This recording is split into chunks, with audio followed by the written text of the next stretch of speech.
नमस्कार, जय हिंद दोस्तों। स्वागत है आपका अपने YouTube channel important MCQ by Sandeep में। दोस्तों आज 1 जनवरी 2021 है। सबसे पहले आपको नए साल की बहुत बहुत बधाई। दोस्तों आज नया वर्ष शुरू हो रहा है, इसलिए हम लोग भी एक नई शुरुआत कर रहे हैं। आज से DLED 4th सेमेस्टर गणित का प्रत्येक दिन एक मॉडल पेपर आपको उपलब्ध कराया जाएगा। पहले हम आपको मॉडल पेपर उपलब्ध करा देंगे, उसके बाद आप अपनी कॉपी में उसका सलूशन लगा लीजिए और फिर उसके बाद हम उसका आपको सलूशन प्रोवाइड कर देंगे ताकि आप अपने आंसर्स मैच कर सकें। तो चलिए शुरू करते हैं आज का वीडियो को शुरू करने से पहले एक निवेदन है, अगर आपने अभी तक चैनल को सब्सक्राइब नहीं किया है तो चैनल को सब्सक्राइब करके घंटी का निशान जरूर दबा लें ताकि ऐसे ही वीडियोस DLED 4th सेमेस्टर गणित के मॉडल पेपर के वीडियोस और DLED 4th सेमेस्टर का पूरा कोर्स पढ़ने के लिए चैनल को जरूर सब्सक्राइब कर लें। चलिए शुरू करते हैं आज का वीडियो, जो आपको मैं 18 प्रश्नों का मॉडल पेपर नंबर 1 देने जा रहा हूं। तो यहां पर आपके सामने पहला प्रश्न ये रखा हुआ है, 0.00000125 का घनमूल क्या होगा, ये आपको बताना है। यहां पर आपके सामने 4 ऑप्शन दे रखे हैं। अगर आपको सही उत्तर पता है तो आप तुरंत नीचे बता दीजिए, क्योंकि जो 5 बहुविकल्पीय प्रश्न होते हैं, अगर इनका प्रश्न आपको आता है तो आप अभी तुरंत नीचे कमेंट में उत्तर हमें बता दीजिए। आगे बढ़ते हैं। अगला प्रश्न है, किसी चक्रीय चतुर्भुज के 3 कोणों का योग 270 है, तो चौथे कोण की माप क्या होगी। देखिए, चक्रीय चतुर्भुज से संबंधित हमने अपने YouTube चैनल पे कम्युनिटी टैब के माध्यम से एक क्वेश्चन पूछा था कि चक्रीय चतुर्भुज के सम्मुख कोणों का योग कितना होता है। ये आपका वृत्त बन गया और ये चक्रीय चतुर्भुज बन गया। ऐसा चतुर्भुज जिसके चारों शीर्ष वृत्त की परिधि पर होते हैं वो चक्रीय चतुर्भुज कहलाता है। और हमने पूछा था कि जो चक्रीय चतुर्भुज के सम्मुख कोण होते हैं उनका योग कितना होता है। तो यहाँ पर A और C ये दोनों सम्मुख कोण हैं, यानी आमने सामने के कोण हैं। एंगल D और एंगल B ये सम्मुख कोण हैं चक्रीय चतुर्भुज के। तो एंगल A और एंगल C हमने पूछा था इनका योग कितना होता है, तो वो होता है 180। बहुत लोगों ने गलत बताया, तो इसलिए आप लोग अच्छे से जान लीजिए कि सम्मुख कोणों का योग, चक्रीय चतुर्भुज के सम्मुख कोणों का योग 180 होता है। क्लियर कर लीजिए ये बात, ठीक है, क्योंकि वहां पर ज्यादातर लोगों ने 360 को राइट आंसर माना था, जो कि गलत था।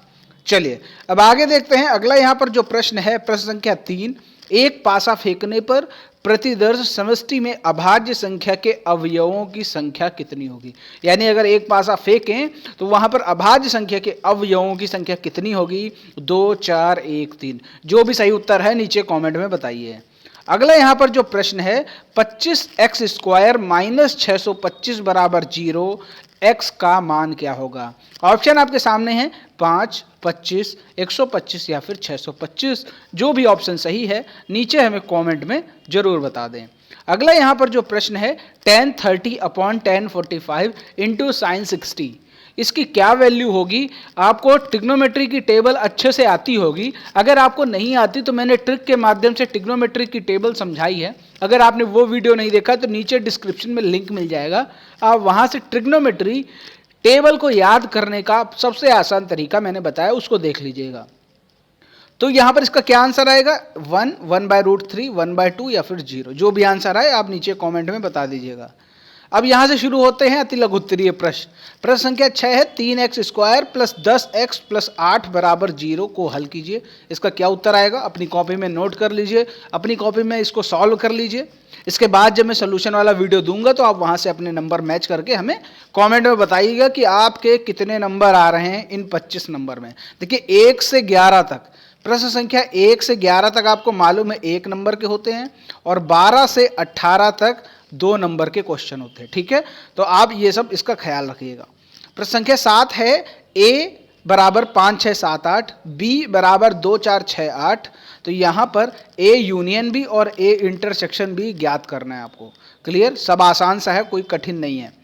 अगला प्रश्न है, 10 सेंटीमीटर लंबे और 4.4 सेंटीमीटर चौड़े आयत को लंबाई के परिता घुमाने पर बने बेलन के आयतन को ज्ञात करो। क्लियर हो गई बात।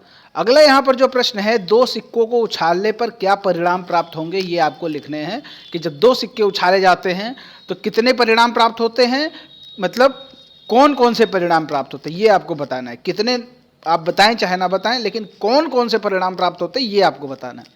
यदि एक शंकु की त्रिज्या 3 सेंटीमीटर तथा ऊंचाई 4 सेंटीमीटर है तो उसका संपूर्ण पृष्ठ ज्ञात करो।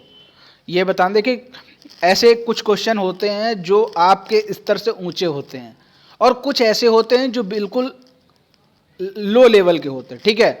तो ये मत कहिएगा कि सर ये तो क्वेश्चन आपने बहुत हार्ड दे दिया, ठीक है, क्योंकि 30% क्वेश्चन सरल आते हैं, 30% क्वेश्चन कठिन आते हैं और जो 40% होते हैं वो मीडियम के आते हैं। तो इस चीज़ का ख्याल रखिएगा, कमेंट में ये मत लिखिएगा कि क्वेश्चन तो बहुत ज़्यादा हाई लेवल के हैं, ठीक है।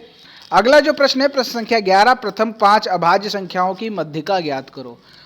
प्रथम 5 अभाज्य संख्याओं की मध्यिका क्या होगी ये आप नीचे कमेंट में लिखिए। यहाँ पर प्रश्न संख्या 12 है, एंगल P और एंगल Q का मान ज्ञात करो। यहाँ पर आपको मैं डायग्राम दिखा देता हूँ। ये आपके सामने डायग्राम बना हुआ है। यहाँ पर आपको S और R दे रखा है और बताना है यहाँ पर P और Q की वैल्यू बतानी है। तो ये आपके सामने डायग्राम दे दिया। अब आप समझ लीजिए कि यहाँ पर P और Q कैसे निकालेंगे। प्रश्न संख्या 13 है, किसी भिन्न के अंश से 2 घटाने तथा हर में 3 जोड़ने से 1/4 प्राप्त होता है तथा अंश में 6 जोड़ने तथा हर को 3 से गुणा करने पर 2/3 प्राप्त होता है। अब वो भिन्न कौन सी है, वो भिन्न आपको ज्ञात करनी है। क्लियर हो गई बात। चलो अब आगे देखते हैं। प्रश्न संख्या 14 क्या है, वर्गाकार मैदान का क्षेत्रफल 441 वर्ग मीटर है। तो यहाँ पर आपको क्या ज्ञात करना है, परिमाप ज्ञात करना है। वर्गाकार मैदान का क्षेत्रफल 441 वर्ग मीटर है, परिमाप ज्ञात करो। क्लियर, कठिन क्वेश्चन नहीं, आसान सा क्वेश्चन है। प्रश्न संख्या 15 क्या है, एक वर्गाकार बगीचे के चारों ओर 50 सेंटीमीटर चौड़ा मार्ग बना हुआ है। बगीचे की लंबाई मार्ग सहित 51 मीटर है। बगीचे का क्षेत्रफल ज्ञात करो। अब यहाँ पर आपको ये जो क्वेश्चन है, ये जितने भी मैंने क्वेश्चन आपको बताए 18 तक क्वेश्चन है, तो वो सारे क्वेश्चन आपको अपनी कॉपी में नोट कर लेना है या तो कमेंट बॉक्स में आपको बता देना है। एक ही कमेंट में आपको सारे प्रश्नों के उत्तर नीचे लिखकर पोस्ट कर देने हैं।